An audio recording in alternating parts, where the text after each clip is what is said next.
साथियों, मैं मुशफिक, आप देख रहे हैं चाइल्ड स्टडी पॉइंट। आज हम लोग बायोलॉजी का क्लास थर्ड यानी तीसरा जो चैप्टर मतलब कि पार्ट्स है, उस पार्ट में हम लोग डिस्कशन करने जा रहे हैं। पहला जो 3 हम लोग पढ़े, उसमें क्या पढ़े? पोषण के बारे में पढ़े, बायोलॉजी का परिचय सारा चीज़ पढ़ चुके हैं। दूसरा क्लास में हम लोग क्या पढ़े?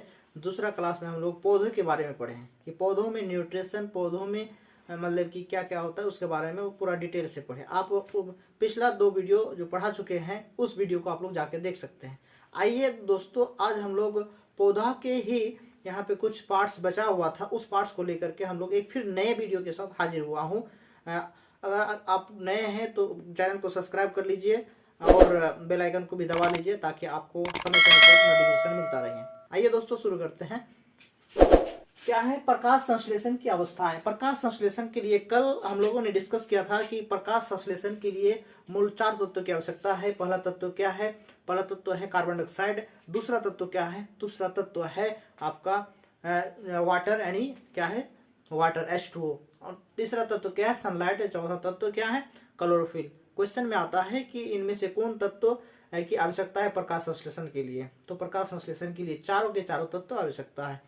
अब यहाँ प्रकाश संश्लेषण की 2 अवस्थाएं हैं। कितनी अवस्थाएं हैं? 2 अवस्थाएं हैं। कुछ ऐसे मतलब की अवस्था है, उसके बारे में हम लोग जानेंगे कि 2 अवस्था क्या है। ठीक है, यहाँ क्या लिखे हैं? प्रकाशिक क्रिया। प्रकाशिक क्रिया का मतलब होता है प्रकाश संश्लेषण की प्रक्रिया, प्रकाश की उपस्थिति में जो प्रक्रिया होती है उसको प्रकाशिक क्रिया कहते हैं। क्या कहते हैं उसको? प्रकाशिक, यानी प्रकाश की उपस्थिति में होने वाली रासायनिक क्रिया को, उसको क्या कहते हैं? प्रकाशिक क्रिया कहा जाता है। ठीक है, और इसका दूसरा नाम क्या है? फोटोकेमिकल रिएक्शन, इसको इंग्लिश में कहते हैं। दूसरा नाम इसका हिल रिएक्शन भी कहा जाता है। क्या कहा जाता है? हिल रिएक्शन कहा जाता है। आइए दोस्तों, हिल रिएक्शन जो होता है, क्वेश्चन आता है कि प्रकाशिक क्रिया यानी प्रकाशिक क्रिया कहाँ पे मतलब कि होता है, कहाँ पे संपन्न होता है? या तो ये संपन्न कहाँ पे होता है? क्लोरोफिल के ग्रेना में संपन्न होता है। कहाँ पे होता है दोस्तों? क्लोरोफिल के ग्रेना में होता है। ये ऑब्जेक्टिव के व्यू से यहाँ बनाया गया। ये ऑब्जेक्टिव बहुत ही काम का ऑब्जेक्टिव है। ये आपको आने की चांसेस बहुत ही हाई है, इसलिए आपको ऑब्जेक्टिव के व्यू से पूरा चैप्टर हम बना रहे हैं। क्योंकि आज के डेट में ऑब्जेक्टिव का एक जमाना है कि ऑब्जेक्टिव 50% क्या है? ऑब्जेक्टिव ही पूछा जाता है। सब्जेक्टिव के लिए आप हमारे नंबर में कॉन्टेक्ट कर सकते हैं, हम उसका नोट्स प्रोवाइड कर देंगे। लेकिन अभी जो पढ़ना है आपको ऑब्जेक्टिव के लिए पढ़ना है और साथ ही साथ समझना है, ताकि हम सब्जेक्टिव भी समझ सके साथ ही साथ। आइए तो प्रकाशिक क्रिया, प्रकाशिक क्रिया यानी प्रकाश की उपस्थिति में होने वाली अभिक्रिया को क्या कहते हैं? प्रकाशिक क्रिया कहा जाता है। तो ये प्रकाशिक क्रिया कहाँ होता है? क्लोरोफिल के ग्रेना में होता है। क्लोरोफिल के कहाँ होता है? क्लोरोफिल के ग्रेना में होता है, यानी ये क्लोरोफिल के ग्रेना में होने वाली क्रिया है, इसको प्रकाशिक क्रिया कहा जाता है। इसको इंग्लिश में क्या कहते हैं? फोटोकेमिकल रिएक्शन कहा जाता है। और इसकी दूसरी अवस्थाएं क्या है? अप्रकाशिक क्रिया। अप्रकाशिक क्रिया मतलब आ का मतलब होता है नहीं। आ का मतलब क्या होता है? नहीं, यानी जिसमें प्रकाश नहीं होता है, जिसमें प्रकाश नहीं होता है उसको क्या कहते हैं? अप्रकाशिक क्रिया। यानी ऐसी अभिक्रिया जिसमें प्रकाश अनुपस्थित रहता है, नहीं रहता है, ऐसी क्रिया होने वाली को क्या कहते हैं? अप्रकाशिक क्रिया कहा जाता है। इसको डार्क रिएक्शन कहा जाता है। इसको क्या कहा जाता है? Dark reaction. यानी और ये डार्क रिएक्शन पौधों के किस हिस्सा में संपन्न होता है? पौधों के क्या? स्ट्रोमा में होता है, यानी ये उत्तक में होता है।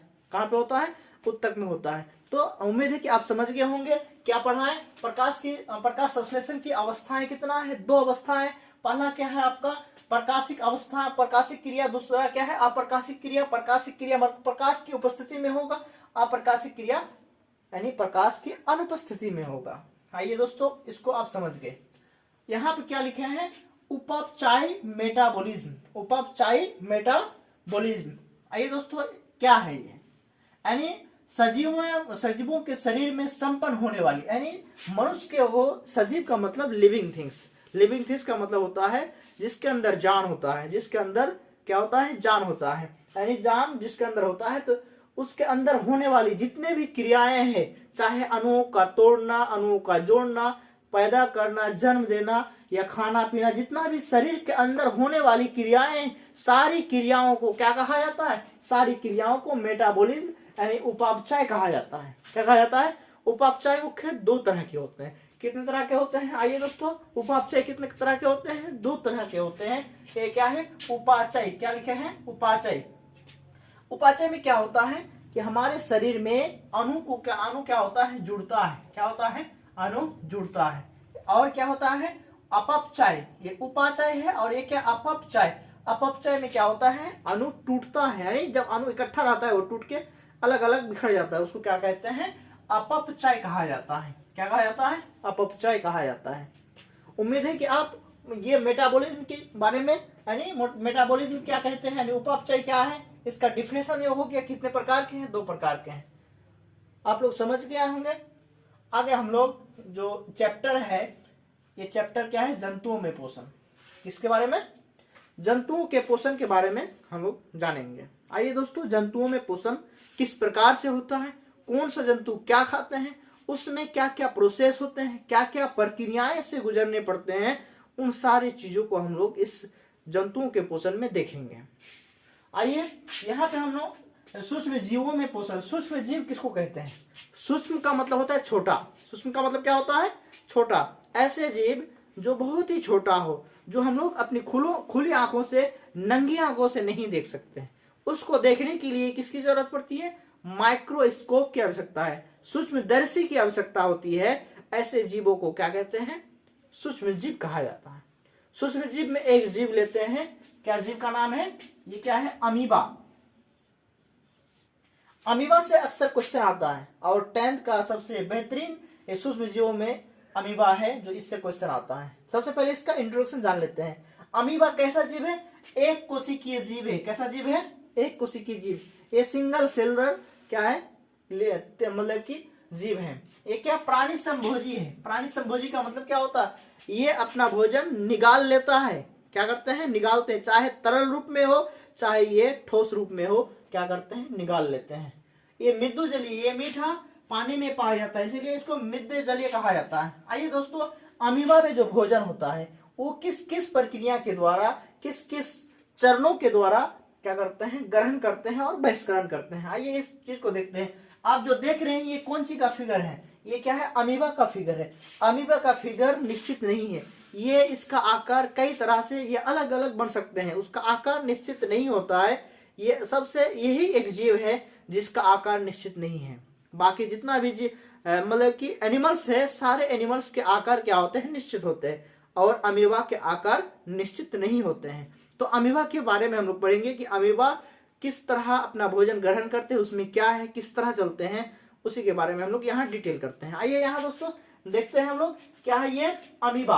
अमीबा क्या होता है, ये अमीबा है और ये बीच में क्या है, केंद्रक है। क्या है, ये बीच में केंद्रक है, ये केंद्रक है ये, और यहाँ भोजन रखा है। अमीबा क्या कर रहा है, भोजन के लिए कोशिश कर रहा है। ये अपना ये टेढ़ी मेढ़ी संरचना को, अमीबा में ये टेढ़ी मेढ़ी संरचना को क्या कहा जाता है, कुटपाद कहा जाता है। क्या कहा जाता है, अमीबा में टेढ़ी मेढ़ी संरचना को कुटपाद कहा जाता है। क्वेश्चन आता है कि अमीबा जो प्रचलन करते हैं, एक जगह से दूसरी जगह जो चलते हैं, किसके जरिए चलते हैं, तो कुटपाद के जरिए चलते हैं। कुटपाद के जरिए, इसको इंग्लिश में सेडोपोडिया कहा जाता है। क्या कहा जाता है, सीडोपोडिया। ये क्या करते हैं, प्रचलन किसके द्वारा होता है, कुटपाद के द्वारा। और अपना भोजन ग्रहण जो करते हैं, अपना भोजन भी ग्रहण करने का काम किसके द्वारा होता है, कुटपाद के द्वारा होता है। उसके बाद यहाँ दूसरा स्टेप में क्या होगा, यहाँ टेढ़ी मेढ़ी संरचना बनाया, यहाँ क्या किया, टेढ़ी मेढ़ी संरचना बनाया। ये तीसरा स्टेप में क्या, इस कुटपाद को फिर यहाँ घेर लिया गया, और ये क्या है, भोजन। भोजन को क्या कर रहा है, यहाँ पे अंत ग्रहण की प्रोसेस यहाँ कर रहे हैं। अंत ग्रहण मतलब उसके अंदर लेने की कोशिश कर रहे हैं। क्या कर रहे हैं, अंदर लेने की कोशिश कर रहे हैं। उसके बाद फिर ये लेने के बाद ये आगे जा रहा है, यहाँ क्या अंतग्रहण हो रहा है। उसके बाद आगे क्या है, ये पाचन की क्रिया, यानी अंदर ले लिया, यहाँ पे अंदर क्या कर लिया है, ले लिया है। अंदर लेने के बाद यहाँ क्या कर रहा है, पाचन कर रहा है। क्या कर रहा है, ये पाचन कर रहा है। पाचन करने के बाद ये उसमें जो पोषक तत्व है, उसमें क्या है, जो पोषक तत्व है, चाहे वो कार्बोहाइड्रेट हो, मिनरल्स हो, विटामिन हो, खनिज लवण हो या प्रोटीन हो, जो भी पोषक तत्व है, उस पोषक तत्व को क्या कहते हैं, अवशोषण कर रहे हैं, यानी सोख रहे हैं, ले रहे हैं। क्या कर रहे हैं, अवशोषण कर रहे हैं। यही अवशोषण को क्या कहते हैं, संघीकरण कहा जाता है। यानी पोषक तत्व के ग्रहण को या अवशोषण को क्या कहते हैं, संघीकरण कहते हैं। क्या कहते हैं, संघीकरण। अब इसके बाद जब अवशोषण कर लेते हैं, उसमें जो भोजन बच जाता है, जो वेस्ट मटेरियल बच जाता है, उसको क्या करते हैं, वो फिर कुटपाद के जरिए ही उसको बाहर निकाल देते हैं। क्या क्या खाते हैं उसके बारे में देख ले। पहले तो हम लोग यहाँ 3 चीज के बारे में देख लिया। अमीबा, अमीबा में क्या करते हैं, अंत ग्रहण करते हैं। अमीबा क्या करते हैं, भोजन को पाचन करते हैं, फिर क्या करते हैं, उसको बहिष्करण करते हैं। सबको मिला करके क्या कहा जाता है, स्वांगीकरण, एसिमिलेशन कहा जाता है। क्या कहा जाता है, एसिमिलेशन कहा जाता है। चलिए, अमीबा में पोषण यानी वो क्या खाते हैं। अमीबा क्या खाते हैं, शैवाल खाते हैं। अमीबा क्या खाते हैं, डायटम्स खाते हैं। अमीबा क्या खाते हैं, जीवाणु खाते हैं। ये क्या करते हैं, विषाणु खाते हैं। ये कवक को क्या करते हैं, खाते हैं। ये इसका क्या भोजन है, अमीबा ये क्या करते हैं, खाते हैं। अमीबा में 3 प्रकार के मतलब कि एंजाइम निकलता है भोजन को पचाने के लिए। ट्रिप्सिन, ट्रिप्सिन से क्या करते हैं, प्रोटीन को पचाने का काम करते हैं। एमाइलेज, लाइपेज, एमाइलेज से क्या करते हैं, कार्बोहाइड्रेट को पचाने का काम करता है। और लाइपेज, लाइपेज से क्या करता है, वो फैट को, चर्बियों को पचाने का काम करता है। इसी के जरिए वो क्या करते हैं, भोजन को पचाते हैं। आइए दोस्तों, आप पूरा हम इस टॉपिक को खत्म कर दिए हैं। तो कल हम लोग कौन सा टॉपिक लेंगे, कल हम लोग आहार नाल को लेंगे, यानी क्या, आहार नाल को लेंगे। आइए दोस्तों, यहाँ से हम लोग इस वीडियो को समाप्त करते हैं, तो ये वीडियो बहुत लंबा हो जाएगा। तो कल के लिए आप लोग इंतजार कीजिए। और कोई अगर नए हैं और वीडियो देख रहे हैं, सब्सक्राइब नहीं किए हैं, तो सब्सक्राइब भी कर लीजिए और बेल आइकन को भी दबा लीजिए, ताकि आपको समय समय पर नोटिफिकेशन